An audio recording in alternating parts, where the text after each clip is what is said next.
നിശ്ചയം കഴിഞ്ഞ സമയം മുതൽ മക്കൾക്ക് വേണ്ടി ദ്വാരക്കണം. മക്കൾ ഉണ്ടായതിനു ശേഷമല്ല മക്കൾക്ക് വേണ്ടി ദ്വാരക്കുന്നുണ്ട്.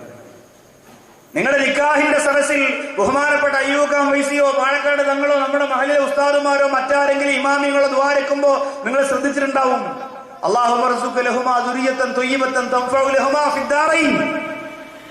സൽവാറും കമ്മീസും മറ്റേ എന്താണ് അതിന്റെ പേര് ഷർവാനിയൊക്കെ ഇട്ടുകൊണ്ട് മലപ്പുറത്തൊക്കെ പോയി ഷർവാനി എന്ന് പറയാൻ പറ്റില്ല, റളിയല്ലാഹു അൻഹു എന്ന് പറയാം. അവർക്ക് സാധനത്തെ കുറിച്ച് അറിയില്ല, സഹാബിയുടെ പേരാന്ന് കരുതില്ല. ഈ സാധനമൊക്കെ ഇട്ടിട്ട് ഈ പുതിയാപ്പിള ആമീൻ ആമീൻ എന്ന് പറയുമ്പോ ഉസ്താദ് നിനക്ക് അല്ലാഹു തരുന്ന മക്കളെ സോലിഹാകട്ടെ എന്നാണ് പറഞ്ഞത് എന്ന ബോധം പോലും അവനില്ല. നിക്കാഹിന്റെ അന്നൊന്ന് പള്ളിയിൽ പോവാ, നിക്കാഹിന്റെ മറ്റു കാര്യങ്ങളുമായി കുടിശ്ശിക തീർക്കുക, അത് അങ്ങനെയുള്ള കാര്യങ്ങൾ, ഇതൊക്കെയാണ് പെണ്ണിന്റെ വാപ്പാടെ ജോലി. ഇപ്പൊ സാധാരണ നിക്കാഹ് കഴിഞ്ഞാൽ എല്ലാ സ്ഥലത്തും പറയലുണ്ട്, ഒന്ന് സലാം പറഞ്ഞേരെന്ന് പറയും. എല്ലാവർക്കും ഒന്ന് സലാം പറഞ്ഞേരെന്ന് പറയും. പെണ്ണിന്റെ വാപ്പയും പെണ്ണിന്റെ ഭർത്താവും കൂടിയിട്ട് അസ്സലാമു അലൈക്കും എന്ന് പറയും, ജനങ്ങളോട് എല്ലാവരും അസ്സലാമു അലൈക്കും എന്ന് പറയും. അങ്ങനെ ഒരു സ്ഥലത്ത് ഒരു മുസ്ലിയാർ പറഞ്ഞത്ര പെണ്ണിന്റെ വാപ്പയോട് എല്ലാവർക്കും ഒന്ന് സലാം കൊടുക്കാൻ പറഞ്ഞു. അപ്പൊ പെണ്ണിന്റെ വാപ്പ എഴുന്നേറ്റ് ഇങ്ങനെ ഞാൻ എല്ലാവർക്കും സലാം കൊടുത്തിരിക്കും, ഇങ്ങനെ സല്യൂട്ട് അടിച്ചെന്ന. ഇതുപോലും അറിയില്ല. ഇത് വെറുതെ തമാശ പറഞ്ഞൊന്നുമല്ല, എത്രയോ നിക്കാഹിന്റെ അവസ്ഥകൾ പറഞ്ഞു തരും. സുബ്ഹാനല്ലാഹ്. നിക്കാഹ് ഏറ്റവും കൂടുതൽ നടത്താൻ നമ്മുടെ പാലക്കാട് തങ്ങന്മാരാണല്ലോ. അവരുമായിട്ട് വണ്ടിയിലൊക്കെ യാത്ര ചെയ്യുമ്പോൾ ചോദിച്ചാൽ മതി. ഓരോ സ്ഥലത്ത് നിക്കാഹിന്റെ അവസ്ഥ പറഞ്ഞു കഴിയുമ്പോൾ ചിലപ്പോൾ സങ്കടം തോന്നും, ചിരിയേക്കാൻ. അത്രയ്ക്ക് വളരെ മോശമാണ്. നമ്മളെ സഹോദരങ്ങളാകട്ടെ പെൺകുട്ടികളുടെ ഉപ്പമാരാകട്ടെ ആ ബോധമില്ല, ആ രീതിയില്ലാത്ത ഒരു അവസ്ഥയാണ്. അപ്പൊ അന്ന് മുതൽ ദുആ ചെയ്യണം. അന്ന് മുതൽ അതിന് ദുആ ചെയ്യാൻ നേരമുണ്ടോ? കൂട്ടുകാർ വന്ന് മണവറയ്ക്കകത്ത് കയറി പഞ്ചസാര പൊട്ടിച്ചിട്ട് മെത്ത കുത്തി കീറിയിട്ട് പേസ്റ്റ് മുഴുവനും എടുത്ത് ബാത്റൂമിനകത്താക്കി വെച്ച് ഇതൊക്കെ വൃത്തിയാക്കട്ടെ. പിന്നെ എപ്പോഴാണ് ദുആ ചെയ്യുക? നമ്മുടെ നാട്ടിലും അങ്ങനെ നടക്കുന്നുണ്ട്. ഇപ്പൊ വളരെ കുറഞ്ഞിട്ടുണ്ട്, കുറച്ച് സ്ഥലങ്ങളിൽ മാത്രമേ ഉള്ളൂ, വളരെ കുറഞ്ഞിട്ടുണ്ട്. പക്ഷെ നമ്മൾ ഒഴിവാക്കണം. നമുക്ക് ചേർന്ന ഒരു സംസ്കാരമല്ല സഹോദരങ്ങൾ, ഒരിക്കലുമല്ല. ഈ അടുത്ത് കണ്ടു ഒരു ഫോട്ടോ, പുതുപെണ്ണിനെ അറവാനയിൽ വെച്ചിട്ട് പുതിയാപ്പള ഉരുട്ടിക്കൊണ്ടുപോകുന്നു. അറവാനയിൽ വെച്ചിട്ട് പുതിയാപ്പള ഉരുട്ടിക്കൊണ്ടുപോകുന്നു റോഡിലൂടെ. കൂട്ടുകാരെ പുറകില് ലുങ്കി ഡാൻസ് നടത്തുന്നു. ഇതൊക്കെ ഒരു സ്റ്റൈലും ഒരു രസവുമായി. പക്ഷേ നിക്കാഹ് എന്ന് പറയുന്ന മനോഹരമായ മംഗളകർമ്മത്തെ മോശപ്പെടുത്തുന്ന എത്രയോ അവസ്ഥ നമ്മുടെ നാട്ടിലുണ്ട്. അല്ലാഹുവേ, പടച്ചവനെ, ഞങ്ങളുടെ മഹല്ല് കമ്മിറ്റിക്ക് ശക്തമായി ആ വിഷയത്തിൽ തീരുമാനമെടുക്കാനുള്ള മഹാഭാഗ്യം നീ കൊടുക്കണമല്ലാ. ഒരുവിധം തീരുമാനമൊക്കെ എടുത്ത് വെച്ചിട്ടുണ്ട്. ആ രീതിയിൽ തന്നെ മുന്നോട്ട് പോകണം. ശക്തമായ രീതിയിൽ മഹൽ ഇടപെട്ട് കഴിഞ്ഞാൽ നാടും നഗരവും അൽഹംദുലില്ലാഹ് ഈമാനിന്റെ ചൈതന്യത്തോടെ വളർന്നു വരാൻ സാധ്യമാകുന്നതാണ്. അതുകൊണ്ട് വിവാഹത്തിന്റെ ഒന്നാമത്തെ രാത്രി മുതൽ ദുആ ചെയ്തോ. പ്രിയപ്പെട്ട സഹധർമ്മിണിയുടെ തലയില് 3 പ്രാവശ്യം അൻസൽനാഹു ഫീ ലൈലത്തുൽ ഖദർ എന്ന മനോഹരമായ സൂറത്ത് ഓതിയതിനു ശേഷം അല്ലാഹുവിലേക്ക് ദുആരന്നോ. പടച്ചവനെ, ഞങ്ങൾക്ക് തരുന്ന മക്കള് ഉത്തരവാദിത്വ ബോധത്തോടുകൂടി വളർത്താനുള്ള മഹാഭാഗ്യം നീ തരണമല്ലാ, നീ തരണമല്ലോ. ഉമ്മാടെ ദുആക്ക് വലിയ സ്ഥാനമുണ്ട് ചെറുപ്പക്കാരാ. ഉമ്മാടെ ദുആഇന് വലിയ വിലയുണ്ട് ചെറുപ്പക്കാരാ.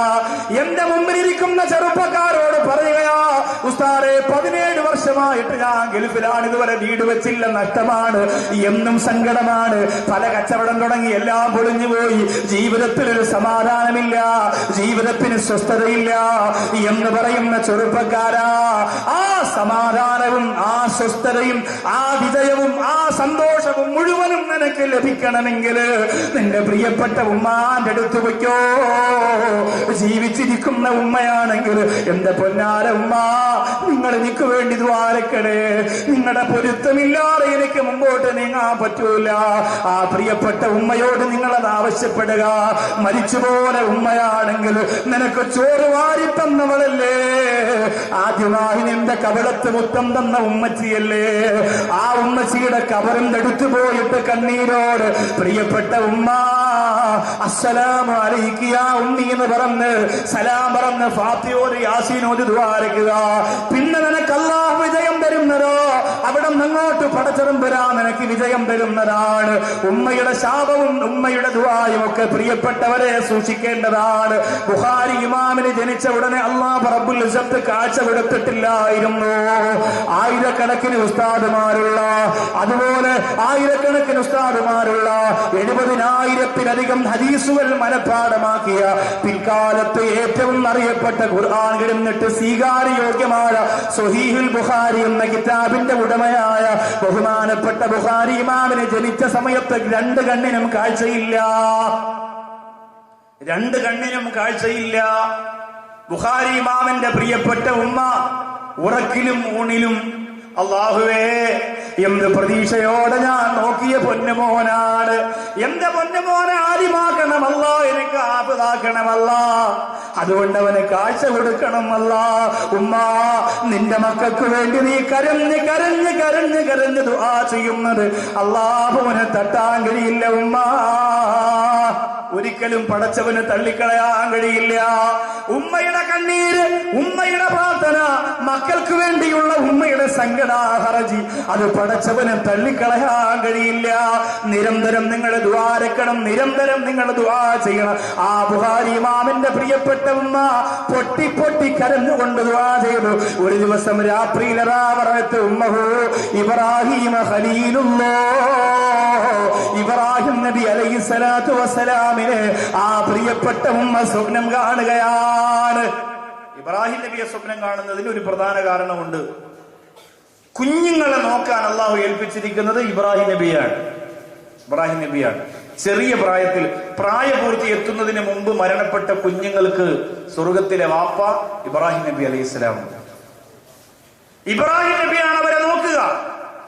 ഇത്രയും ഒരു പൊന്നുമോന്റെ കഴുത്തിൽ കത്തിവെച്ചറക്കുന്ന അത്രത്തോളം അള്ളാഹുവിനെ സ്നേഹിക്കുന്ന ഇബ്രാഹിം നബിക്ക് ഇസ്മായിൽ എന്ന ആ പൊന്നുമോന് പകരം സ്വർഗത്തിൽ വരുന്ന മുഴുവൻ കുഞ്ഞുമക്കളെയും അള്ളാഹു ഹദിയായി കൊടുത്തിരിക്കുകയാണ്. എന്റെ സംശയം ഇപ്പൊ നാളെ പരലോകത്ത് ചെല്ലുമ്പോ എന്റെ മോൻ എന്നെ കണ്ടാൽ തിരിച്ചറിയുന്ന, കാരണം നമ്മുടെ സ്നേഹമല്ല ഇബ്രാഹിം നബി കൊടുക്കുന്ന സ്നേഹം.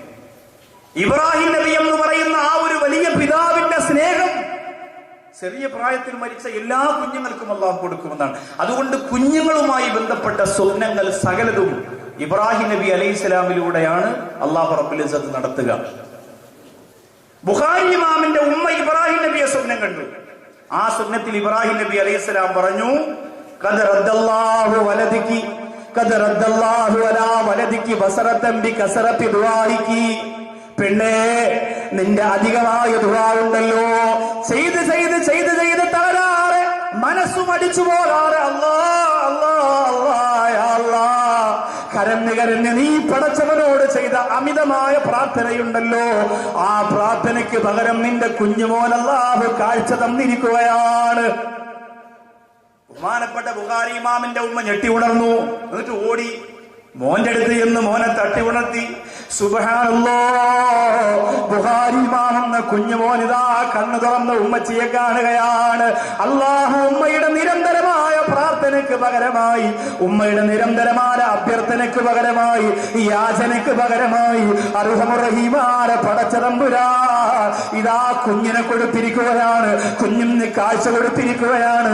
മറക്കല്ലേ പ്രിയപ്പെട്ടവരെ, ഉമ്മാക്ക് വേണ്ടി ദുആ ചെയ്യാൻ മറക്കല്ലേ, ഉമ്മാക്ക് വേണ്ടി ഉമ്മ ദുആ ചെയ്യാൻ മറക്കല്ലേ, മക്കൾക്ക് വേണ്ടി ദ്വാരക്കാൻ ഒരിക്കലും മറക്കല്ലേ. നിന്റെ ദുആക്ക് അല്ലാഹുവിന്റെ അടുത്ത് വല്ലാത്ത സ്ഥാനമുണ്ടുമ്മ. നിങ്ങളെ അടിക്കട്ടെ, നിങ്ങളെ ഇടിക്കട്ടെ, നിങ്ങളെ ഉപദ്രവിക്കട്ടെ, നിങ്ങളെ കുറ്റപ്പെടുത്തട്ടെ, നിങ്ങളെ കഴുതയെന്ന് വിളിക്കട്ടെ, നിങ്ങളെ കിളതി എന്ന് വിളിക്കട്ടെ, നിങ്ങളെ പരിഹാരട്ടെ, എന്നാലും നിങ്ങളുടെ മനസ്സിൽ ആ മക്കളോട് വെറുപ്പ് വന്നാ കഴിഞ്ഞു. പ്രിയപ്പെട്ടവരെ, ഞാൻ നേതൃത്വം കൊടുക്കുന്ന സ്നേഹസാഗരം ഫൗണ്ടേഷൻ എന്ന കൊല്ലം ജില്ലയുടെ തുടക്കമാറ കടക്കിൽ തുടങ്ങിയ ആതുരാലയമുണ്ടല്ലോ, 100 ജന്മം ജീവിച്ചാലും അത്തരം പഠനം നമുക്ക് കിട്ടൂല. പ്രിയപ്പെട്ടവരെ, കേവലം ഒരു രോഗികളെ സഹായിക്കലും മാത്രമല്ല, മറിച്ച് ആ രോഗികളിലൂടെ ഒരുപാട് കാര്യം നമുക്ക് പഠിക്കാനുണ്ട്. 100 വയസ്സുള്ള ഒരു അമ്മയെ ഞാനവിടെ കൊണ്ടുവന്നിരുന്നവർ മരിച്ചുപോയി. 100 വയസ്സുണ്ടായിരുന്നു അമ്മയ്ക്ക്. 1 മണിക്കൂർ അവരെ ഒരു ബെഡിൽ കിടത്തിയാൽ ആ ബെഡും പുതപ്പും തലയിണയും മുഴുവനും ബ്ലഡ് നിറയും. ആ രീതിയിൽ ഗർഭാശയത്തിന് വലിയ രോഗം ബാധിച്ച അമ്മയായിരുന്നു. കാലിന്റെ തുടയെല്ല് പൊട്ടിയിട്ട് ഞാനും ആ സ്ഥാപനത്തിന്റെ സെക്രട്ടറിയും കൂടി ആ അമ്മയെ താങ്ങിയെടുത്ത് ഹോസ്പിറ്റലിൽ കൊണ്ടുചെന്നപ്പോ ഡോക്ടർ പറഞ്ഞു, ഓപ്പറേഷൻ നിർബന്ധമാണ്, പക്ഷെ ചെയ്യാൻ കഴിയൂല. ചെയ്താൽ ബോധം കെട്ടുപോയാൽ പിന്നെ ആ ഓർമ്മ തിരിച്ചു വരും എന്ന് ഡോക്ടർക്ക് ഉറപ്പ് പറയാൻ കഴിയില്ല. നിങ്ങൾക്ക് വളരെ അടുത്തല്ലേ, വല്ലപ്പോഴും അതുവഴി പോകുമ്പോൾ ഒന്ന് കയറി നോക്കണം. ഒന്നിനുമല്ല, നിങ്ങളെ പൈസ വാങ്ങാനോ അതിനൊന്നുമല്ല, നിങ്ങളൊന്ന് കയറിയിട്ട് അവിടെ ഒന്ന് ആ രോഗികളൊന്ന് കാണണം. സഹോദരിമാരൊക്കെ പോണം, അമ്മമാരൊക്കെ പോണം.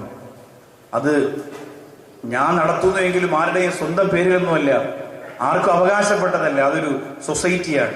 ഇൻഷാ അല്ലാഹ് നമ്മുടെ നാട്ടിലും നമ്മുടെ മഹലിലൊക്കെ ആരും നോക്കാനില്ലാത്തവർ ഒന്ന് രണ്ട് കൈ കൊണ്ട് സ്വന്തം ഉമ്മയൊക്കെ ആ സ്നേഹത്തോടെ താങ്ങിയെടുത്ത് അവിടെ കൊണ്ട് കിടത്തി അവിടെ നോക്കാൻ ആളുണ്ട്, ഭക്ഷണം കൊടുക്കാനുണ്ട്, കുളിപ്പിക്കാനുണ്ട്, പല്ല് തേച്ചു കൊടുക്കാനുണ്ട്. അവര് പറയുന്ന സർവ്വ സന്തോഷങ്ങൾക്ക് അവിടെ ആളുണ്ട്. ആ അമ്മയായിട്ടിരുന്ന റൂമിനകത്ത് ആര് കടന്നു ചെന്നാലും 100 വയസ്സുള്ള അമ്മ ചോദിച്ചിരുന്നത്, എന്റെ മോനാണോ വന്നതെന്റെ മോനാണോ വന്നതെന്റെ മോനാണോ എന്ന്. വാപ്പയും ഉമ്മയും മരിച്ച് ഒരുപാട് വർഷം കഴിഞ്ഞ ആളുകൾ ഈ കടയോടത്ത് ഈ പള്ളിയുടെ മുമ്പിലിരുന്ന് എന്റെ വാദ കേൾക്കുന്നുണ്ടെങ്കിലും അവരുടെ കൽവിൽ നിങ്ങൾ അവരെ മറന്നിട്ടുണ്ടാവാം. മരിച്ചിട്ട് ഇത്രയും വർഷമായില്ലേ ഉസ്താദെ എന്ന് നിങ്ങൾ ചിന്തിച്ചിട്ടുണ്ടാവാം. പക്ഷേ അവർക്ക് നിങ്ങളെ മറക്കാൻ കഴിയൂല. ആ വാപ്പയുടെയും ആ ഉമ്മയുടെയും കൽവിന്റെ അകത്ത് ആ സ്നേഹവും ആ ബന്ധവും എന്നും ഉണ്ടാവും. നമുക്ക് നേരമില്ല. നമ്മളും മരിച്ച ഉടൻ ഉണ്ടാകുന്ന ഒരു ബന്ധമുണ്ടല്ലോ, എല്ലാവരും മറക്കുമല്ലോ, എല്ലാവരും മറക്കും. നമ്മള് ഇന്ന് ഈ മക്കളെ ഇങ്ങനെ സ്നേഹിച്ച് ലാളിച്ചു കൊണ്ടു നടന്ന് നമ്മൾ ഈ കൊണ്ടു നടക്കുന്നത് ആ മക്കൾ നമുക്ക് ഉപകാരപ്പെടണമെന്ന ചിന്തയിലാണ്. പക്ഷെ എത്ര ദിവസം ആ മക്കൾ നമ്മളെ ഓർമ്മിക്കും, എത്ര ദുആ നമുക്ക് കിട്ടുമെന്നൊന്നും അറിയാൻ പറ്റൂല. ആ ദുആ കിട്ടാൻ വേണ്ടി അയ്യൂബ് ബേസ് മക്കളെ കൊണ്ട് ഇങ്ങനെ നടക്കുക. ആലങ്കോട് മഖാമിൽ നമ്മള് സമസ്തയുടെ ഒരു വലിയ പരിപാടിക്ക് അതിന്റെ പ്രചരണ ഉദ്ഘാടനം നടത്താൻ വേണ്ടി ഞാൻ പിന്നെ അന്നത്തെ സെക്രട്ടറി ആയ നാസർ സാഹിബ്, ഹുസൈൻ ഉസ്താദൊക്കെ പോയി ആലങ്കോട് മഖാമിൽ ദുആരക്കാൻ പോയപ്പോ അദ്ദേഹത്തിന്റെ മക്കളെ കൊണ്ടുവന്നു. ഞാൻ ചോദിച്ചു, വെളുപ്പാകാലത്ത് മക്കളെ കൊണ്ടുവന്നു. ഇരിക്കട്ടെ ഉസ്താദെ, ഒരു ആമയും കിട്ടിയിട്ട് നല്ല സിയാറത്തിന്റെ സമയല്ലേ, രക്ഷപ്പെടുന്നെങ്കിൽ രക്ഷപ്പെട്ടെ പറയാൻ പറ്റൂല. അപ്പോ ഒരു താല്പര്യമാണ് അവർക്ക്, അത് രക്ഷപ്പെടാനുള്ള ഒരു ആഗ്രഹം. ഏത് സദസ്സ് കിട്ടിയാൽ, ഒരു മജ്ലിസ് കിട്ടിയാൽ, ഒരു ബറക്കത്ത് കിട്ടിയാൽ, ഒരു മജ്ലിസിന് പുറം നടന്നാൽ, ഒരു മൗലിദ് നടന്നാൽ, ഒരു വാദ് നടന്നാൽ അവിടെയൊക്കെ കൊണ്ടുവന്ന് ഇങ്ങനെ മുമ്പ് ഇരുത്തിയിട്ട് ഈ ദുആയും ഈ ആമീന്റെ ആ ബറക്കത്ത് കൊണ്ട് രക്ഷപ്പെടണം. നമ്മുടെ ആഗ്രഹം അതാണ്. അല്ലാഹ് മാറ്റി നിർത്തരുത്, പരലോകത്ത് അല്ലാഹ് മാറ്റി നിർത്തരുത്, അവർ ഗൗരവമാണ്. അതുകൊണ്ട് ഉമ്മമാരെ, മക്കൾക്ക് വേണ്ടിയുള്ള പ്രാർത്ഥന മറക്കരുത്. ബുഖാരി ഇമാം എന്ന 2 കണ്ണിന് കാഴ്ച നഷ്ടപ്പെട്ടു പോയ പൊന്നുമോന് വേണ്ടി ഉമ്മ പൊട്ടിക്കരഞ്ഞ് ദുആരന്നപ്പോ ഇബ്രാഹിം നബി അലൈഹിസ്സലാം ആ സ്വപ്നത്തിലൂടെ കടന്നു വന്നിട്ട്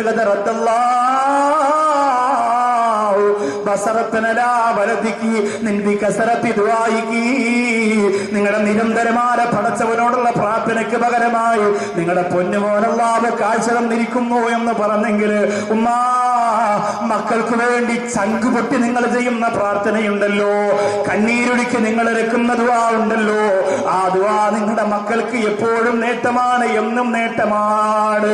ആ മക്കൾക്ക് ഉന്നതമായ പദവിയിലെത്തുന്നതിനൊരു കാരണമാണ്. ബഹുമാനപ്പെട്ട ഇമാം ഷാഫി റളിയല്ലാഹു അൻഹുവിനോട് ഒരു വിഭാഗം പണ്ഡിതന്മാർ ചോദിച്ചു, നിങ്ങൾക്ക് ഉന്നതമായ നിലവാരത്തിൽ എത്തുന്നതിന്റെ പ്രധാന കാരണം എന്താ? ഇവിടെ വന്ന എല്ലാ ഉമ്മമാർക്കും ഈ പറയാൻ പോകുന്നത് ഒരു പാഠമാണ്. ഷാഫി ഇമാം റളിയല്ലാഹു അൻഹുവിനോട് ചോദിച്ചു, ഇത്രയും വലിയ പദവി, 7ാമത്തെ വയസ്സിൽ ഖുർആൻ മനഃപാഠമാക്കി, ലക്ഷക്കണക്കിന് ഹദീസുകൾ മനഃപാഠമാക്കി, മുത്തുനബി സല്ലല്ലാഹു അലൈഹി വസല്ലമ തങ്ങളെ എപ്പോഴൊക്കെ കാണണമെന്ന് മനസ്സിൽ കരുതുന്നുവോ അപ്പോഴൊക്കെ സ്വപ്നം കാണാൻ പറ്റും. വലിയ ഭാഗ്യം. ബഹുമാനപ്പെട്ട ഇമാം ഷാഫി റളിയല്ലാഹു അൻഹു, അല്ലാഹുവേ നമ്മളെയും നമ്മുടെ മക്കളെയും ആ സൗഭാഗ്യത്തിന്റെ വഴിയിലേക്ക് നീ നടത്തിക്കൊണ്ടുവരണേ റബ്ബേ. ബഹുമാനപ്പെട്ട ഇമാം ഷാഫി റളിയല്ലാഹു അൻഹുവിനോട് ചോദിച്ച എന്തേ കാരണം? ഇത്രയും വലിയ ഒരു പദവിയിലേക്ക് നിങ്ങൾ എത്തുന്നതിന് പ്രധാനപ്പെട്ട എന്തെങ്കിലും കാരണമുണ്ടോ? ഷാഫി ഇമാം റളിയല്ലാഹു അൻഹു പറഞ്ഞു, ഉണ്ട്, ഏറ്റവും പ്രധാനപ്പെട്ട ഒരു കാരണമുണ്ട്. എന്താണെന്നറിയോ? എന്റെ ഉമ്മ മാറിടം കഴുകാതെ എനിക്ക് പാല് തന്നിട്ടില്ല എന്ന് ഇമാമുന ഷാഫി റളിയല്ലാഹു അൻഹു. നമ്മൾ ചിന്തിച്ചു നോക്കിയേ, നമ്മുടെ നാട്ടിൽ ഏതെങ്കിലും ഒരു ഉമ്മയോ ഒരു ഇത്തയോ ചിന്തിക്കാത്ത കാര്യമാണ്.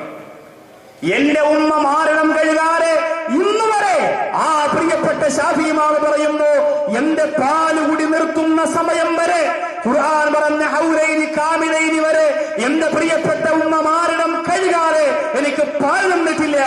എന്നിട്ട് ഇമാം ശാഫി റളിയല്ലാഹു അൻഹു പറഞ്ഞു, ഒരു ഉമ്മ തന്റെ കുഞ്ഞിന് മുലപ്പാല് കൊടുത്തുകൊണ്ടിരിക്കുമ്പോൾ എന്താണോ ഉമ്മ ആഗ്രഹിക്കുന്നത് ആ മനസ്സിന്റെ ചിന്തയായിരിക്കും പ്രിയപ്പെട്ട മകൻ വളർന്നു വരുന്നതിന് കാരണം എന്ന് ബഹുമാനപ്പെട്ട ഇമാം ശാഫി റളിയല്ലാഹു അൻഹു പറയും. ഒരു കുഞ്ഞിന് പാല് കൊടുത്തുകൊണ്ടിരിക്കുമ്പോൾ ഉമ്മ ചിന്തിക്കുന്നത് ചന്ദനമഴയാണെങ്കിൽ മോൻ ചന്ദനമഴയായിട്ട് തന്നെ വളരും. ഒരു കുഞ്ഞിന് പാല് കൊടുത്തുകൊണ്ടിരിക്കുമ്പോൾ ഉമ്മ ചിന്തിക്കുന്നത് ആഴ്ചപ്പതിപ്പിന്റെ കഥകളാണെങ്കിൽ അത് തന്നെയായിരിക്കും നിന്റെ മകൻ. ഒരു കുഞ്ഞിന് പാല് കൊടുത്തുകൊണ്ടിരിക്കുമ്പോ ഉമ്മ സിറ്റ് ഔട്ടിൽ നിന്ന് അപ്പുറത്തെ അയൽവാസിയായ സഹോദരിയോട് നുണയും ഫസാദും ഐബത്തും പറഞ്ഞുകൊണ്ടിരുന്നാൽ ആ രീതിയിലായിരിക്കും നിന്റെ ഈ പ്രിയപ്പെട്ട കുഞ്ഞും വളർന്നു വരിക. എത്ര അർത്ഥവത്തായ വാക്കാണ്. നമ്മൾ ശ്രദ്ധിക്കണം, വലിയ ഉത്തരവാദിത്തമാണ്. വെറുതെയല്ല ഈ മക്കൾ എനിക്ക് ഉമ്മയെ ചവിട്ടി നിന്നുകൊണ്ട് കാലിന്റെ ചൂട് മാറ്റണമെന്ന് അള്ളാന്റെ കോടതി പറയുന്നത്. വെറുതെയല്ല. അള്ളാഹുവേ ഞങ്ങളെ കാക്കണേ തമ്പുരാനെ. കുഞ്ഞുനാൾ എത്രയോ പ്രാർത്ഥനകൾ ഞങ്ങളുടെ വീടുകൾ തന്നെ ഉമ്മമാര് നടത്തിയിട്ടുണ്ട്. കുഞ്ഞുമക്കളെ പാടി ഉറക്കുമ്പോ ആഹദാമരത്തിൽ മറൈന്തോനേമൈ കുഞ്ഞിനെ കാക്ക് നീ മന്നാനേ, അഹദാമരത്തിൽ മറൈന്തോനേ എന്റെ കുഞ്ഞിനെ കാക്ക് നീ മന്നാനേ എന്നിവിടെ കേൾക്കാം. പ്രാർത്ഥനകളുടെ ഘോഷയാത്രയായിരുന്നു നമ്മുടെ ഭവനത്തിന്റെ അകത്ത്. അല്ലാഹുവേ പടച്ചവനെ ഞങ്ങളുടെ മക്കളെ കാക്കണമെന്ന പ്രാർത്ഥന മാത്രം ഭവനത്തിന്റെ അകത്തുണ്ടായിരുന്നു. എന്റെ പൊന്നുമോ മരിച്ച റമളാനിന്റെ ഓരോ ദിവസവും ബഹുമാനപ്പെട്ട പള്ളിയിലെ ഉസ്താദ് ഉൾപ്പെടെ ഒരുപാട് ഉസ്താദുമാർ എന്റെ വീട്ടിൽ വന്ന് മജ്‌ലിസുന്നൂർ നടത്തുമ്പോ എന്റെ മുഖ്താർ അഹമ്മദും എന്റെ മിസ്ബാഹും ഒക്കെ ആ ഉസ്താദുമാരോടൊപ്പം ഇരുന്നു കൊണ്ട് മജ്‌ലിസുന്നൂറിൽ അങ്ങ് പങ്കെടുത്തപ്പോ സുബ്ഹാനല്ലാഹ് ആ പ്രിയപ്പെട്ട മക്കളും മജ്‌ലിസുന്നൂറിന്റെ പല ബൈത്തുകളും മനഃപ്പാഠമാക്കിയവരാണ്. ഒരുപാട് മനസ്സിന്റെ ആത്മാർത്ഥതയോടെ അവരെ ചൊല്ലിക്കൊണ്ടിരിക്കുമ്പോ രോമാഞ്ചം വന്നു പോകും. പ്രിയപ്പെട്ടവരെ, നമ്മുടെ മക്കൾക്ക് പ്രാർത്ഥനയറിയില്ല, നമുക്ക് പ്രാർത്ഥനയറിയില്ല. നമ്മുടെ ജീവിതത്തിന്റെ സൗഭാഗ്യത്തിന്റെ വഴികളെ മുഴുവനും കന്നുകാലികളെ പോലെ അടിച്ചു തിമറിച്ച് ആഹ്ലാദത്തിൽ വെറുപ്പിൽ അലതല്ലി നശിപ്പിക്കാൻ വേണ്ടി മനസ്സ് വെക്കുന്നു. ബഹുമാനപ്പെട്ട അസ്മാ ബീവി റളിയല്ലാഹു അൻഹയുടെ ചരിത്രം നിങ്ങൾക്കറിയോ? അസ്മാ ബീവി റളിയല്ലാഹു അൻഹ 100 വയസ്സ് കഴിഞ്ഞിട്ട് പോലും ഒരു പ്രശ്നവും കൂടാതെ ജീവിച്ചിരുന്നവരാണ്. മഹദിയായ അസ്മാ ബീവി റളിയല്ലാഹു അൻഹ. അസ്മാ ബീവി റളിയല്ലാഹു അൻഹയ്ക്ക് ഒരുപാട് മക്കളുണ്ടായിരുന്നു. ആ മക്കളെല്ലാം മരിച്ചുപോയി. അവസാനം ഒരേ ഒരു മകൻ ഉണ്ടായിരുന്നു, ബഹുമാനപ്പെട്ട അബ്ദുല്ലാഹി ഇബ്നു സുബൈർ റളിയല്ലാഹു അൻഹു. അവസാനം ഒറ്റ മകനുണ്ടായിരുന്നു, അബ്ദുല്ലാഹി ഇബ്നു സുബൈർ റളിയല്ലാഹു അൻഹു. മഹദിയായ അസ്മാ ബീവി റളിയല്ലാഹു അൻഹ അല്ലാഹുവിന്റെ റസൂലിന്റെ മനോഹരമായ ഇസ്ലാമിക ചരിത്രത്തിൽ തിളങ്ങി നിൽക്കുന്ന ഒരു യുദ്ധത്തിന്റെ ഘട്ടമെത്തിയപ്പോ അസ്മാ ബീവി റളിയല്ലാഹു അൻഹ പൊന്നുമോനോട് അബ്ദുല്ലാഹി ഇബ്നു സുബൈർ റളിയല്ലാഹു അൻഹുവിനോട് പറഞ്ഞു, സുബൈറേ, അല്ലാഹുവിന്റെ മാർഗത്തിൽ പടപൊരുതാൻ ഇറങ്ങി പുറപ്പെടുക. അബ്ദുല്ലാഹി ഇബ്നു സുബൈർ റളിയല്ലാഹു തആല പടപൊരുതാൻ പോയിട്ട് പെട്ടെന്ന് മടങ്ങി വന്നപ്പോ അസ്മാ ബീവി റളിയല്ലാഹു അൻഹ ചോദിച്ചു, പൊന്നുമോനെ പേടിച്ചിട്ട് ഓടി വന്നതാണോ, മരിക്കാൻ പേടിയാണോ, വേഗം പോയിട്ട് തിരിച്ചു വന്നതെന്തേ? അബ്ദുല്ലാഹി ഇബ്നു സുബൈർ റളിയല്ലാഹു അൻഹു പറഞ്ഞു, ഉമ്മാ,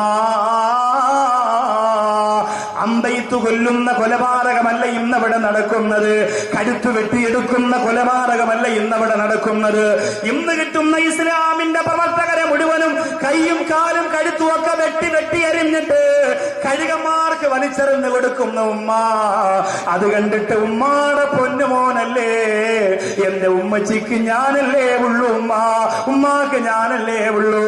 എന്നെ അങ്ങനെ കൊത്തിയെറിയുമ്പോ എന്റെ ഉമ്മാക്ക് സങ്കടം വരുമല്ലോ എന്ന് കരുതിയിട്ടാണ് ഞാൻ തിരിച്ചു ഓടി വന്നതെന്ന് പറഞ്ഞപ്പോ ആ പ്രിയപ്പെട്ട ഉമ്മ പറയുന്നു, മോനെ, അല്ലാഹു തന്ന സുലഭമായ മുഹൂർത്തത്തെ നീ നശിപ്പിച്ച് കളയല്ലടാ, വേഗം പോവുക, യുദ്ധം ചെയ്യുക, പൊന്നുമോനെ മരിക്കട്ടെ. ഇത് ദുനിയാവല്ലേ, ഇത് ദുനിയാവല്ലേ, ഇത് ദുനിയാവല്ലേ.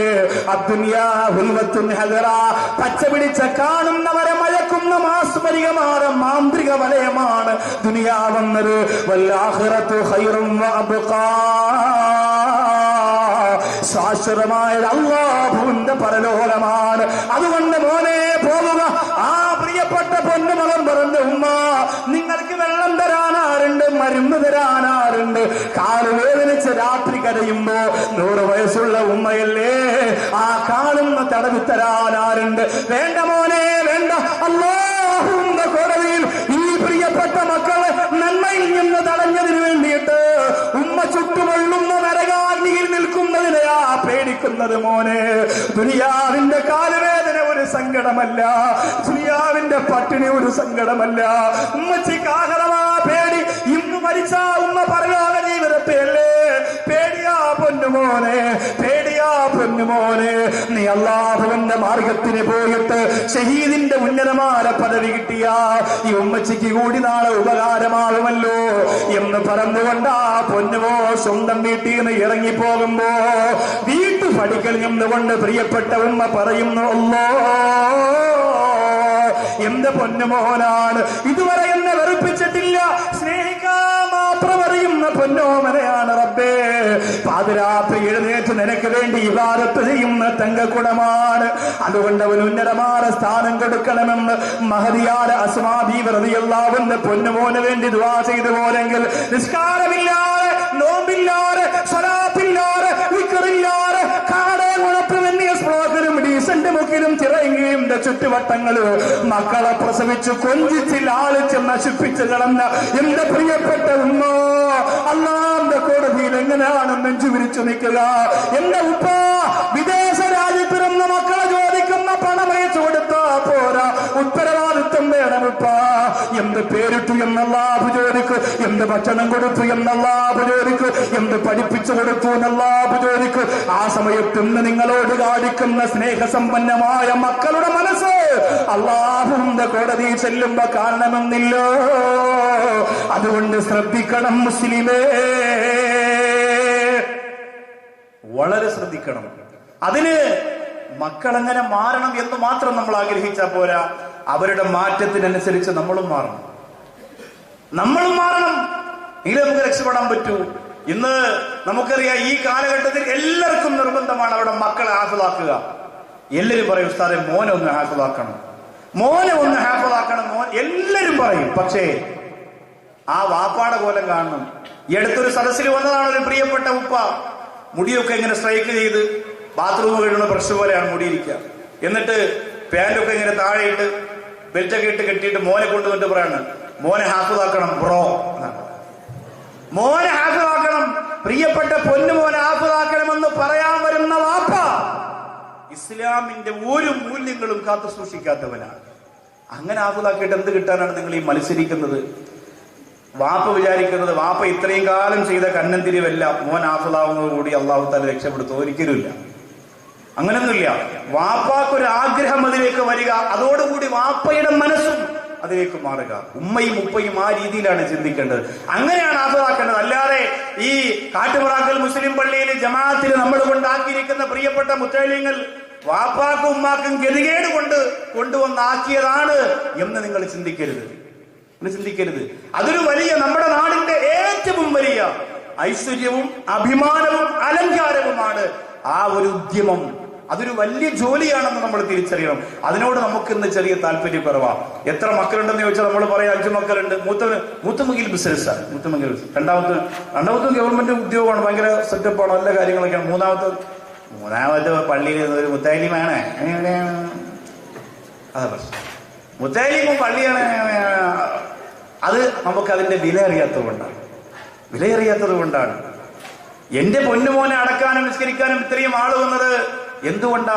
നിങ്ങൾ ചിന്തിച്ചു നോക്കി. അത് ഇൽമിന്റെ വഴിയിലൂടെ യാത്ര ചെയ്തിട്ടാണ്.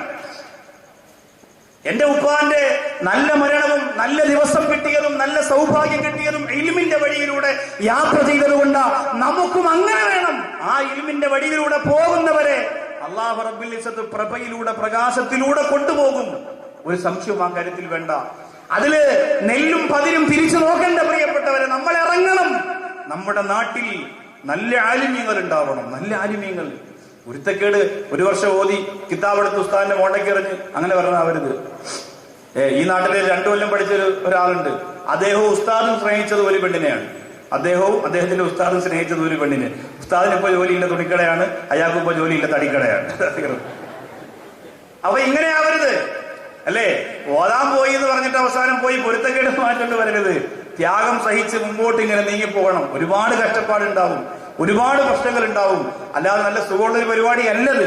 എങ്കിലും അങ്ങനെ ഒരാളെ കിട്ടുമ്പോ അതൊരു ഭാഗ്യം തന്നെയാണ്. ഒരാളെ കിട്ടുമ്പോ ഒരു ഭാഗ്യം തന്നെയാണ്. അൽഹംദുലില്ലാഹ്, അല്ലാഹു റബ്ബുൽ ഇസ്സത്ത് നമ്മുടെ പള്ളിയിൽ നടന്നുകൊണ്ടിരിക്കുന്ന ദറസ് അത് നിൽക്കണം എന്ന് പലർക്കും ആഗ്രഹമുണ്ട്. എങ്കിലും അള്ളാഹു നിലനിർത്തട്ടെ എന്ന് കാര്യമായി ദ്വാരക്കാണ്. അതൊന്നും ആൾക്കാർക്ക് ഇഷ്ടമല്ലല്ലോ. എവിടെയെങ്കിലും കിടക്കുന്ന മക്കളെ കൊണ്ടുവന്ന് നമ്മളെ ദറസിൽ പഠിപ്പിച്ച് ഭക്ഷണം കൊടുത്ത് വലുതാക്കി നാളെ അവന്മാര് നമുക്കെതിരെ എന്നെ തിരിയില്ലെന്ന് ആര് കണ്ടു എന്നാണ് ചിന്തിക്കുക. ഈ പറയണവരുന്ന ദറസിന് വേണ്ടി ഒരു മറുപ്പ് നടത്തിയവരല്ല. എന്നാലും അത് നിൽക്കണം എന്ന ഒരു ആഗ്രഹം മനസ്സിൽ വരുന്നത് നന്മയെ നശിപ്പിക്കാനുള്ള ഒരു കൊടും ചതിയുടെ ഭാഗമാണ്. അള്ളാഹു തആല കാത്തിരക്ഷിക്കട്ടെ. അതുകൊണ്ട് നിലനിൽക്കണം, ദറസ് വേണം, ഒത്തൊരുമ വേണം. കാരുണ്യ നിലാവ് എന്ന പേരിട്ട് കാടയംകുളത്തെ ഈ പ്രിയപ്പെട്ട യുവ സുഹൃത്തുക്കൾ അള്ളാഹുവെ എത്ര പറഞ്ഞാലും മതി വരില്ല. 10 രോഗികൾക്ക് ഞായറാഴ്ച ഇവിടെ ധനസഹായം കൊടുക്കുന്നു. രോഗികൾക്ക് ഞാൻ ചോദിച്ചു, സാധാരണ ചില സദസ്സിലൊക്കെ രോഗികൾക്ക് ചികിത്സാ സഹായം കൊടുക്കുമ്പോൾ ആളെ പെരുപ്പിക്കാൻ വേണ്ടി 1000-2000 ഒക്കെ കവർന്നകത്തിട്ട് കൊടുക്കുന്ന ഒരു പതിവുണ്ട്. നിങ്ങളും അങ്ങനെയാണോ ചെയ്യുന്നത്? അങ്ങനെയാണെങ്കിൽ എനിക്ക് ചെറിയൊരു താല്പര്യക്കുറവുണ്ട്. അവർ പറഞ്ഞില്ല ഉസ്താദെ, ഒരു കവർന്നകത്ത് 10,000 രൂപ എന്തായാലും ഉണ്ടാവും. അള്ളാഹു തആല സ്വീകരിക്കട്ടെ. അള്ളാഹു തആല ഇപ്പൊ എന്റെ വീടിന്റെ തൊട്ടടുത്ത് താമസിക്കുന്ന നമ്മുടെ നാസർ സാഹിബിനോട് ചോദിച്ചാൽ അറിയാം എന്താണ് എന്റെ വീട്ടിലെ അവസ്ഥ അറിയാം. എന്റെ വീട്ടിൽ ഞാനില്ലെങ്കിൽ നേരെ അവർ മുട്ടുന്നത് ആ വാതിലാണ്.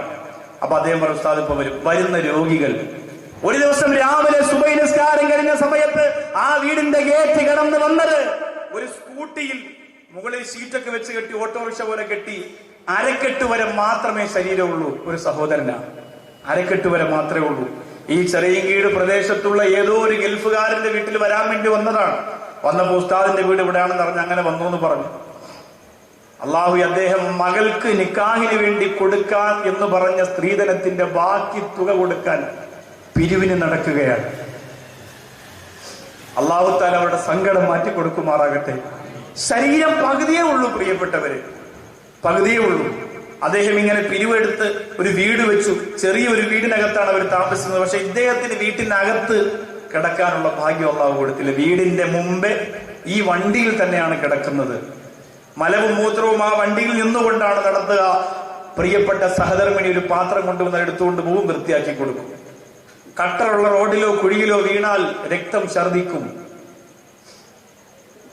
പടച്ചവനെ, നമ്മുടെ നാട്ടിൽ ഇങ്ങനെ ഒരാളെയും മറ്റൊരു നാട്ടിലേക്ക് നീ പിരിവിന് വിടാൻ ഇടവരുത്തല്ല തമ്പുരാനെ. മഹാന്മാരെ ഉസ്താദുമാരുടെ പൊരുത്തമുള്ള നാടാണ് റബ്ബേ. ഞങ്ങളുടെ മഹലിൽ നിന്ന് ഒരാൾ പോലും അപ്പുറത്തെ ഒരു മഹലിലേക്ക് പോയി കാട്ടുപറാക്കം മഹലിൽപ്പെട്ടവരാണ് ഞാനെന്ന് പറഞ്ഞ് യാചിക്കാൻ പോകുന്ന ഒരു അവസ്ഥ പടച്ചവനെ ഞങ്ങളുടെ ചങ്കിൽ ജീവനുള്ളിടത്തോളം കാലം നീ വരുത്തരുത് റബ്ബേ. കാരണം ക്യാൻസർ എന്ന് അധികമായി കൊണ്ടിരിക്കുന്ന കാലമാണ്. ശരീരത്തിന്റെ ഞരമ്പിലൂടെ, രക്തത്തിലൂടെ, തലച്ചോറിലൂടെ ക്യാൻസറിന്റെ അണുക്കൾ ഭീമാകാരമായ രീതിയിൽ നൃത്തം ചെയ്യുന്ന കാലമാണ്. നിവർത്തിയില്ല. അതിന്റെ മരുന്നിന്റെ വില നമുക്കറിയോ, ചികിത്സയുടെ ചിലവ് നമുക്കറിയോ. കാരുണ്യ നിലാവിന്റെ പ്രിയപ്പെട്ട പ്രവർത്തകർ പറഞ്ഞു, 10 പേർക്ക് 10,000 രൂപ ഞങ്ങൾ കൊടുക്കുമ്പോ 2 പെൺകുട്ടികൾക്ക് വിവാഹ ധനസഹായം നിങ്ങൾ കൊടുക്കുന്നു ഉസ്താദേ. ഞാൻ പറഞ്ഞു, എന്നിട്ട് നിങ്ങൾക്ക് പറയാൻ ചങ്കൂറ്റമുണ്ടോ ഒരു വാഗ്ദാനം? കാടയംകുളത്തിന്റെ ചുറ്റുവട്ടങ്ങളിൽ ക്യാൻസർ രോഗമോ മറ്റപകടമോ മറ്റു ദുരന്തമോ സംഭവിച്ച് ചികിത്സയ്ക്ക് ഗതിയില്ലാതെ ഞാൻ എന്ത് ചെയ്യുമെന്നറിയാതെ പൊട്ടിക്കരയുന്ന പാവപ്പെട്ടവരെ ഏറ്റെടുക്കാൻ ഞങ്ങൾ തയ്യാറാണ് എന്ന് ചങ്കൂറ്റത്തോടൊരു വാക്ക് പറയാൻ നിങ്ങൾക്ക് പറ്റുമോ? ആ മക്കള് കണ്ണീരോടുകൂടി ഇന്ന് വൈകുന്നേരം അടുത്ത് പറഞ്ഞതാ, ഞങ്ങൾ ഏറ്റെടുക്കും ഉസ്താദേ. ഞങ്ങളുടെ നാട്ടിൽ നിന്ന് ഞങ്ങൾ ജീവനുള്ളിടത്തോളം കാലം ഒരാളെയും പുറത്ത് പിരിവിന് വിടില്ല. ഇങ്ങനെയുള്ള മക്കളല്ലേ നമ്മൾ വളർത്തിയെടുക്കേണ്ടത്? ഇവർക്കല്ലേ പ്രോത്സാഹനം കൊടുക്കേണ്ടത്? ഇവരോടൊപ്പമല്ലേ നാട്ടുകാരായ നമ്മൾ മുഴുവൻ നിൽക്കേണ്ടത്? ഈ അടുത്ത് RCCയിൽ നിന്നൊരു മയ്യത്ത് കൊണ്ടുപോയി വടക്കമലബാറിൽ. അതിന്റെ സങ്കടകരമായ അവസ്ഥ കാടയംകുളത്തെ എന്റെ പ്രിയപ്പെട്ട നാട്ടുകാരോട് ഞാൻ പങ്കുവെക്കാം. RCCയിൽ വാപ്പാന്റെ മയ്യത്ത് കൊണ്ടുപോകുന്ന ഒരു മോള് 108 മയ്യത്ത് കയറ്റൂല. മറ്റ് ആംബുലൻസുകൾ വിളിക്കുമ്പോ എന്റെ പ്രിയപ്പെട്ടവരെ, മലബാർ വരെ പോകുന്നതിന് ചില ആംബുലൻസുകാർ എന്ത് ചെയ്യും? ഇത്രയും വലിയൊരു ഓട്ടമാണ്, എന്തായാലും മയ്യത്ത് കൊണ്ടുപോയേ പറ്റൂ, നല്ല ചാർജ് വാങ്ങും. ഒരു ആംബുലൻസിന്റെ ഡ്രൈവർ മലബാറിലെ ഈ പ്രിയപ്പെട്ട വാപ്പാന്റെ മോള്, വേറെ ആരുമില്ല കൂടെ, ഇത്രയും ദൂരത്ത് ഒരു കാഫിറിന്റെ കൂടെ യാത്ര ചെയ്ത ആ പെണ്ണ് പോയിട്ട് എത്ര അനർത്ഥങ്ങൾ സംഭവിച്ചു നിങ്ങൾക്കറിയും. അള്ളാഹു റബ്ബുൽ ഇസ്സത്ത് തീർച്ചയായിട്ടും നമ്മളുടെ ചോദിക്കും. പ്രിയപ്പെട്ടവരെ, ഞാൻ എന്റെ നാട്ടിലെ പ്രിയപ്പെട്ട ഹുസൈൻ ഉസ്താദ് ഉൾപ്പെടെ എന്റെ നാടെന്ന് ഞാൻ പറഞ്ഞത് എന്റെ വീടിന്റെ മുറ്റത്ത് എപ്പോഴും നമ്മൾ ബന്ധപ്പെടുന്ന, NS ബ്ലോക്കുമായി എപ്പോഴും ബന്ധപ്പെടുന്ന എന്റെ പ്രിയപ്പെട്ട ഹുസൈൻ ഉസ്താദും അതുപോലെ മറ്റെവിടെയുള്ള താഹാക്കായി അങ്ങനെ ഒരുപാട് ആളുകളുണ്ടല്ലോ. അവരോടൊക്കെ ഞാൻ ചോദിച്ചു, നമുക്ക് എന്തെങ്കിലും ചെയ്യാൻ പറ്റുമോ? കടയ്ക്കൽ നമ്മൾ തുടങ്ങിയ സ്നേഹസാഗരത്തിന്റെ പേരിൽ അൽഹംദുലില്ലാ തിരുവനന്തപുരത്ത് നിന്ന് RCCയുമായി ബന്ധപ്പെട്ട് വടക്കൻ മലബാറിന്റെ ഏത് ഭാഗത്തേക്കും മയ്യത്ത് കൊണ്ടുപോകാൻ ചിറയിൻകീഴിന്റെ പേരിൽ ഒരു ആംബുലൻസ് കൊടുക്കണമെന്നൊരു ആലോചന വന്നിട്ടുണ്ട്. അള്ളാഹു അത് പൂർണ്ണമായും നടത്തിക്കൊടുക്കാൻ, നമ്മുടെ നാട്ടിൽ അഭിമാനത്തോടുകൂടി ചെയ്തു കൊടുക്കാൻ അള്ളാഹു നമുക്ക് മഹാഭാഗ്യം തരുമാറാകട്ടെ. കാര്യമായി ദ്വാരക്കാണ്. കാരണം നമ്മുടെ നാടിന് അത് ചെയ്യണം. പ്രിയപ്പെട്ടവർ, അത് ചെയ്യണം. ആർക്ക് എപ്പോഴൊക്കെയാണ് ബുദ്ധിമുട്ട് അള്ളാഹു തരുന്നതെന്ന് പറയാൻ പറ്റൂല. അള്ളാഹു പടച്ചതമ്പുരാൻ നമ്മുടെ ഈ നന്മയുടെ ബറക്കത്ത് കൊണ്ട് മാരക രോഗങ്ങളെ തൊട്ട് അള്ളാഹു നമ്മെ കാത്തുരക്ഷിക്കുമാറാകട്ടെ. എന്റെ പ്രിയമുള്ള സഹോദരങ്ങളെ, അതുകൊണ്ട് ഉണരുക. നമ്മൾ ചെയ്യുന്ന കാരുണ്യ പ്രവർത്തനങ്ങൾ നമ്മുടെ മക്കളിലൂടെ, നമ്മുടെ കുടുംബത്തിലൂടെ വളർന്ന് പന്തലിക്കട്ടെ, വളർന്ന് വലുതാകട്ടെ. എന്നിട്ട് അൽഹംദുലില്ലാഹ് നമ്മുടെ നാട്ടിൽ കള്ളില്ലാത്ത, കഞ്ചാവില്ലാത്ത ഒരു സുപ്രഭാത സ്വപ്നം കാണുന്ന ഒരു അന്തരീക്ഷം വരട്ടെ. എത്ര തെമ്മാടിത്തരം ചെയ്തവരാകട്ടെ, തെറ്റ് ചെയ്തവരാകട്ടെ, അള്ളാഹുവിനോട് പൊട്ടിക്കരന്നുകൊണ്ട് പറഞ്ഞിട്ട് തൗബ ചെയ്തിട്ട് മടങ്ങി വരണം. ചെറുപ്പക്കാരാ, 14 നിലയുള്ള ഫ്ളാറ്റിന്റെ മുകൾ ഭാഗത്തേക്ക് 5 പൈസയുടെ ജോലി ചെയ്യുന്ന ക്ഷീണം പോലുമില്ലാതെ കയറിപ്പോകാൻ മാത്രം കഞ്ചാവിന്റെ ലഹരി മനുഷ്യന്റെ മനസ്സിന് പാറ പോലെ ഉറപ്പിച്ച് കളയുമെങ്കിലല്ല, വേദനയോടെ പ്രസവിച്ച മാതാവിന്റെ മനസ്സിന്റെ സ്നേഹം കാണാൻ കഴിയാതെ ആ ഉമ്മയവരെ അധികാരം തീർക്കാ മൃഗങ്ങളെ പോലെ ഉപയോഗിക്കുന്ന കഞ്ചാവിന്റെ മക്കളായിട്ട് നമ്മുടെ നാട് മാറാൻ പാടില്ല. ഒരുപാട് സങ്കടത്തിന്റെ അവസ്ഥ എനിക്ക് പറയാനുണ്ട്. ഈ അടുത്ത സമയത്ത് ചില പത്രത്തിലൊക്കെ തിരുവനന്തപുരം ജില്ലയുടെ ചിറയിൻകീഴിന്റെ ചില പേരുകൾ കണ്ടപ്പോ മനസ്സ് വല്ലാതെ പൊള്ളിപ്പോയിട്ടുണ്ട്. ഞാൻ ആരെയും വെറുപ്പിക്കാനോ വേദനിപ്പിക്കാനോ പറയുന്നതല്ല. നമ്മൾ ഉണർന്ന് പ്രവർത്തിക്കണം പ്രിയപ്പെട്ടവരെ, നമ്മൾ ഉണർന്ന് പ്രവർത്തിക്കണം പ്രിയപ്പെട്ടവരെ. കാരണം നമ്മുടെ നാട്ടിൽ ഇപ്പൊ അല്ലാഹു ഒരുപാട് പരീക്ഷണം തന്നിരിക്കുകയാ. ഒരുപാട് പാവപ്പെട്ടവർ മരണപ്പെട്ടു പോയല്ലോ, ഒരുപാട് സഹോദരങ്ങൾ മരണപ്പെട്ടു പോയല്ലോ. ഈ അടുത്തൊന്നും ഞങ്ങൾ മരിക്കൂല എന്ന് വിചാരിച്ചിരുന്ന ഞങ്ങളുടെ എത്രയോ സുഹൃത്തുക്കൾ, എത്രയോ ബന്ധുക്കൾ ഞങ്ങളോട് യാത്ര പറഞ്ഞു പോയല്ലോ. അതുകൊണ്ട് സഹോദരങ്ങളെ, فقد هدي إلى صراط مستقيم. അല്ലാഹുവിന്റെ ഹിദായത്തിന്റെ പ്രഭ കിട്ടാ, പ്രകാശം കിട്ടാ, എല്ലാ തെമ്മാടിത്തരങ്ങളും മാറ്റിവെച്ചിട്ട് അല്ലാഹുവിന്റെ മാർഗനിർദ്ദേശങ്ങളെ പാലിക്കാ. എന്റെ പ്രിയപ്പെട്ട സമുദായം ഉണരുക. ഖുർആൻ പറഞ്ഞത് അൻഫുസകും വഅഹ്ലീകും നാറാ വഖൂദുഹാ അന്നാസു വൽ ഹിജാറാ. നിങ്ങളുടെ മക്കളെ മാത്രം നിങ്ങൾ നന്നാക്കിയാ പോരാ, പിന്നെയോ നിങ്ങളും അവരോടൊപ്പം മാറുക. നിങ്ങളുടെ മാത്രം ശരീരത്തെ നരകത്തിൽ നിന്ന് രക്ഷപ്പെടുത്തിയാ പോരാ, നിന്റെ പ്രിയപ്പെട്ട മക്കള് നരകത്തിൽ കിടക്കാൻ നീ ആഗ്രഹിക്കുന്നുണ്ടോ? എന്റെ കാടേ ഗുണത്തെ ഉപ്പാ നീ ആഗ്രഹിക്കുന്നുണ്ടോ? നിന്റെ മക്കള് വെന്തുരുകുന്ന നരകത്തിന്റെ വിറകകഷണമാകാൻ നീ കൊതിക്കുന്നുണ്ടോ? 10 വയസ്സ് വരെ, 14 വയസ്സ് വരെ, 17 വയസ്സ് വരെ പോറ്റി വളർത്തിയ പ്രിയപ്പെട്ട പൊന്നുമോളും മോര് നാളെ നരകത്തിൽ കിടന്ന് വെന്തിരുകുമ്പോ ഉമ്മ എന്ന് നിലവിളിക്കുന്ന ഒരു രംഗത്ത് നീ ചിന്തിക്കുന്നുണ്ടോ? അത് വരാതിരിക്കാ ആ പ്രിയപ്പെട്ട മക്കള്, ആ പ്രിയപ്പെട്ട സഹോദരങ്ങള് സൽപന്താവിലൂടെ സഞ്ചരിപ്പിക്കാ. എന്റെ പ്രിയപ്പെട്ട ഉമ്മമാരെ മനസ്സ് വെക്കണം കേട്ടോ. അതിനാണ് അല്ലാഹുവിന്റെ ഖുർആൻ പറഞ്ഞ പ്രാർത്ഥനകള്. ആദ്യം വേണ്ടത് ദുആയാണ്. വിവാഹത്തിന്റെ 1ാമത്തെ രാത്രി മുതൽ തുടങ്ങുന്ന ദുആ. നിന്റെ മരണം വരെ നിർത്തല്ലേ, ആ പ്രിയപ്പെട്ട മക്കൾക്ക് വേണ്ടിയുള്ള ദുആ. ഖുർആൻ മഹാന്മാര് ദുആ ചെയ്ത പ്രവാചകന്മാർ ദുആ ചെയ്ത ദുആ പരിചയപ്പെടുത്തുകയാണ്. റബ്ബനാ ഹബ് ലനാ മിൻ അസ്വാജിനാ വദുരിയാതിനാ ഖുർറത അയുനിൻ വജഅൽനാ ലിൽമുത്തഖീന ഇമാമാ. റബ്ബനാ ഹബ് ലനാ മിൻ അസ്വാജിനാ വദുരിയാതിനാ. നമ്മുടെ ഇണകളിൽ, നമ്മുടെ ഭാര്യമാരിൽ, നമ്മുടെ മക്കളിൽ നമുക്ക് കൺകുളിർമ തരണേ അല്ലാഹ്. ഇത് നമ്മുടെ മക്കൾ എന്നാണ് അള്ളാഹുവിന്റെ ഖുർആൻ എടുത്തു പറഞ്ഞത്. നമുക്ക് അയൽവാസിയുടെ ഭാര്യയെ കാണുമ്പോഴും അയൽവാസികളുടെ മക്കളെ കാണുമ്പോഴുമാണ് കൺകുളിർമ. സ്വന്തം ഭാര്യയും മക്കളെ നോക്കുമ്പോൾ കൺകുളിർമയില്ല. മക്കളോട് പറയും അവനെ കണ്ടുപഠിക്കടാ, അവനെ കണ്ടുപഠിക്കടാ. സ്കൂളിൽ മകൻ 10 വിഷയത്തിന് A+ വാങ്ങി വന്നാലും നമ്മൾ ആദ്യം ചോദിക്കുന്നത് നിന്റെ കൂടെ പഠിക്കുന്ന ആമിനാക്ക് എത്ര കിട്ടി, കൂടെ പഠിക്കുന്ന സുവൈറിന് എത്ര കിട്ടിയെന്ന് അതറിഞ്ഞാൽ മതി. അതാണ് മനുഷ്യന്റെ മനസ്സിന്റെ കുഷ്ഠം. അത് മാറൂല. നമ്മുടെ മക്കൾ എത്ര മാർക്ക് വാങ്ങിയാലും അതിനപ്പുറം 1 മാർക്ക് കൂടുതൽ നമ്മുടെ അയൽവാസിയുടെ കുട്ടി വാങ്ങിയെന്നറിഞ്ഞാൽ നമുക്ക് സഹിക്കാൻ പറ്റൂല. അതാണ് മനസ്സിനെ രോഗിച്ച കുഷ്ഠം. അല്ലാഹു തആല മാറ്റി തരുമാറാകട്ടെ. അപ്പോ നമ്മുടെ പ്രിയപ്പെട്ട മക്കളെ നമ്മൾ നോക്കുമ്പോ കൺകുളിർമ ഉണ്ടാകണം. ഭാര്യയെ നോക്കുമ്പോ കൺകുളിർമ ഉണ്ടാകണം. അതിനെന്താ ചെയ്യേണ്ടത്? ആ രീതിയിലേക്ക് ദീനീ ചൈതന്യം നമ്മുടെ വീട്ടിനകത്ത് ഉണ്ടാക്കണം. അയൽവാസിയുടെ ഭാര്യയെ നോക്കുമ്പോഴോ അയൽവാസിയുടെ മക്കളെ നോക്കുമ്പോഴോ അല്ല കൺകുളിർമ ഉണ്ടാകേണ്ടത്. നിങ്ങൾ ആലോചിച്ച് നോക്കിയാൽ, നിങ്ങളിപ്പോ രാത്രി നിങ്ങളുടെ വീട്ടിലേക്ക് ജോലി കഴിഞ്ഞിട്ട് വീട്ടിലേക്ക് വരുമ്പോ ഭാര്യ നിസ്കാര കുപ്പായമൊക്കെ ധരിച്ച് മുസല്ലയിൽ ഇരുന്നു കൊണ്ട് ഖുർആൻ ഓതിക്കൊണ്ടിരിക്കുകയാണ്. ഭർത്താവ് ചോദിക്കും, എന്തേ ഞാൻ ബെല്ലടിച്ചിട്ട് കുറച്ചു നേരമായാലും വാതിൽ തുറക്കാത്തത്? ഞാൻ ഖുർആൻ ഓതിക്കൊണ്ടിരുന്നുണ്ടാ പൊരുത്തപ്പെടി എന്ന് പറഞ്ഞുകൊണ്ട് വാതിൽ തുറക്കുന്ന ഒരു ചൈതന്യമുള്ള കുടുംബ അന്തരീക്ഷത്തെ കുറിച്ച് നിങ്ങളൊന്ന് ആലോചിച്ച് നോക്കി. ഇന്ന് മക്കളും ഭാര്യയും വാതിൽ തുറക്കാതെ ഭർത്താക്കന്മാരും മതില് ചാടിയാണ് സ്വന്തം വീട്ടിൽ വരെ കയറുന്നത്. ഗേറ്റ് വരെ തുറന്നു കൊടുക്കൂല. അത്രയ്ക്ക് ബന്ധമാണ് കുടുംബജീവിതത്തിന്റെ അടിത്തറ ഇന്നത്തെ സാഹചര്യം. മാറ്റണം നമ്മളത്. നല്ലൊരു ചൈതന്യമുള്ള വീട്ടിൽ നിന്നല്ലേ നമ്മൾ പള്ളിപ്പറമ്പിലേക്ക് ഇറങ്ങി പോകേണ്ടവരല്ലേ. കല്യാണത്തിന് പള്ളിയിൽ പോകുമ്പോ ഇടയ്ക്ക് കവറൊക്കെ കൂടുതലായെന്നും കൂടെ നോക്കണം. ചിക്കന്റെ ടേസ്റ്റ് മാത്രം അറിഞ്ഞാൽ പോരാ.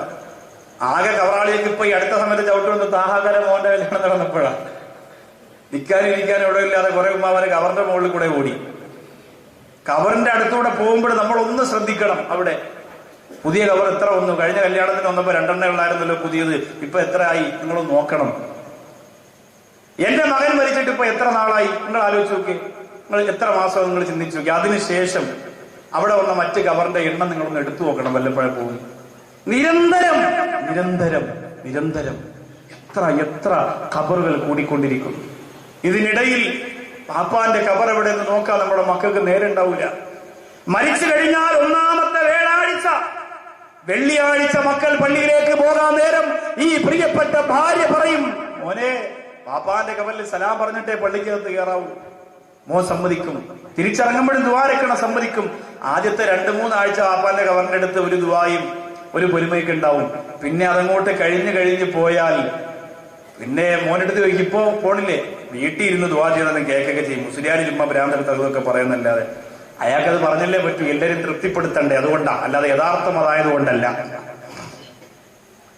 വാപ്പാണ് അടുത്ത് തന്നെ പോകണമെന്നൊന്നുമില്ല. വീട്ടിൽ ഇരുന്ന് ദുആ ചെയ്താലും കിട്ടുമല്ലോ എന്ന പുതിയ ന്യൂ ജനറേഷൻ മസാല കൊണ്ടുവന്നിട്ട് തലച്ചോറിൽ കുത്തിവെക്കുമ്പോ ഈ മക്കൾ മടിയന്മാരായ അലസന്മാരായ മക്കൾ അത് കേൾക്കും. വാപ്പ എവിടെ ഇങ്ങനെ കിടക്കും, ഉമ്മ എവിടെ ഇങ്ങനെ കിടക്കും. അല്ലാഹുവേ, മരണം നടന്നാ പിന്നെ ആരോരുമില്ലാത്ത ഖബറിലല്ലേ നമ്മുടെ മക്കൾ നമ്മളെ മറക്കുന്ന അവസ്ഥ നീ വരുത്തരുത് അല്ലാ, നീ വരുത്തരുത് അല്ലാ. അല്ലാഹു പടച്ചതമ്പുരാൻ അനുഗ്രഹിക്കട്ടെ. എന്റെ പെങ്ങളെ, എന്റെ പ്രിയപ്പെട്ട പെങ്ങളെ, ആരോരുമില്ലാത്ത മണ്ണറയിൽ പോകുമ്പോ മഹാനായ കവി പറഞ്ഞതുപോലെ ഇലയിന്മേൽ കണ്ണീരതും ചേർത്ത് മന്മഥനാലെ മറമാടും ഖബർ ബഹുജോറിലേ, മറമാടും ഖബർ ബഹുജോറിലേ.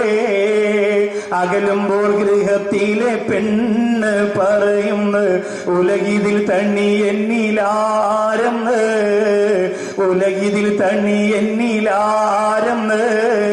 എന്തുകൊണ്ടാണ് അങ്ങനെ പ്രത്യേകിച്ച് എടുത്തു പറഞ്ഞതെന്നറിയോ? വീട്ടിന്റെ അകത്തൊരാൾ മരണപ്പെടുമ്പോ ഉമ്മാക്ക് മകനാണ് മരിച്ചതെങ്കിൽ ബാക്കി മക്കളുണ്ടല്ലോ. വാപ്പാക്ക് മക്കളാണ് മരിച്ചതെങ്കിൽ ബാക്കി മക്കളുണ്ടല്ലോ. സഹോദരന് അനുജനാണ് ഇക്കയാണ് മരിച്ചതെങ്കിൽ ബാക്കി കൂടെ പിറപ്പുകളുണ്ടല്ലോ. എന്നാൽ ആരോരുമില്ലാതെ ഒറ്റപ്പെടുന്ന ഒരാളാ വീട്ടിന്റെ അകത്തുണ്ട്. അതാരെന്നറിയോ? അത് ഭർത്താവ് മരിക്കുമ്പോ ഭാര്യയുടെ അവസ്ഥയാണ് പെങ്ങളെ.